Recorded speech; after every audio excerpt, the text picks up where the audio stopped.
شاري بلوچ چې په برمش هم مشهوره وه پرون یې د پاکستان د کراچۍ ښار پوهنتون کې ځانمرګی برید وکړ. په سلامونو مهرکلی کوم زموږ یوټیوب چینل ته پخیر راغلی.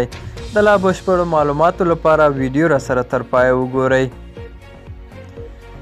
شاري بلوچ چې په برمش هم مشهوره وه پرون یې د پاکستان د کراچۍ ښار پوهنتون کې ځانمرګي برید سره 3 تنه چینایي ښوونکي او د هغوی پاکستانی موټر چلوونکی وژلي دي.